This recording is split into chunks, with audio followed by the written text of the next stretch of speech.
নোয়াখালী থেকে ধীরে ধীরে নামছে পানি। বন্যা পরিস্থিতির আরো খবর জানাতে সরাসরি যুক্ত হচ্ছেন সহকর্মী মাওলা সুজন।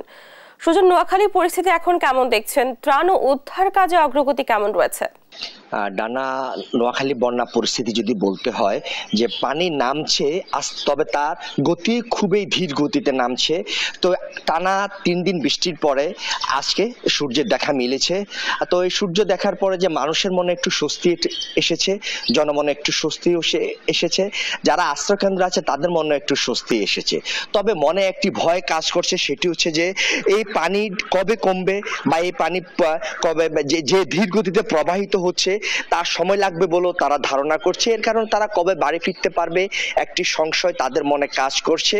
একই সাথে যে পানিবন্দী রয়েছে এখনো অনেক মানুষ, জেলা প্রশাসনের তথ্য মতে যে এখনো জেলাতে প্রায় 21 লক্ষ মানুষ পানিবন্দী রয়েছে 8টি উপজেলায়। তো এইসব মানুষ এখনো কোথাও হাঁটুর উপরে পানি বা কোথাও হাঁটু সমান পানিতে তারা বসবাস করছে, একসাথে পানির সাথে যুদ্ধ করে এখনো তারা রয়েছে।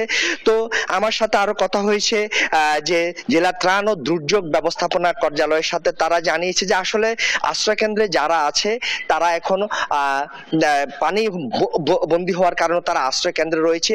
এ পানি নেমে যাওয়া ছাড়া তারা আশ্রয় কেন্দ্র থেকে বাড়িতে ফিরবে না।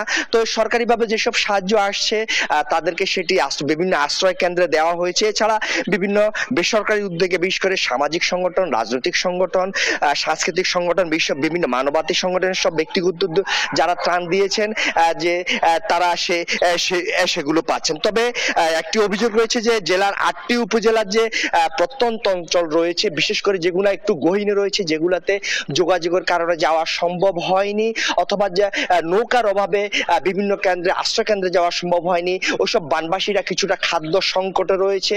বিশেষ করে শিশু এবং বয়স্করা একটু কষ্টে রয়েছে। কারণ হিসাবে জানা গেছে যে শিশু খাদ্যের প্রচন্ড সংকট দেখা দিয়েছে এসব প্রত্যন্ত অঞ্চলে, যেগুলোতে যাওয়া সম্ভব হয়নি। এবং একসাথে বয়স্করা অসুস্থ হয়, তারা চিকিৎসার অভাবে কিছুটা সংকটে রয়েছে।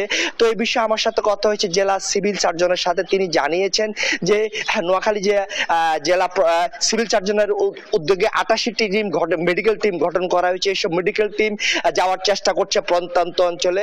এই হচ্ছে নোয়াখালীতে বন্যা এবং ত্রাণ পরিস্থিতি আমার কাছে সর্বশেষ। ডানা। সুজন, ধন্যবাদ আপনাকে।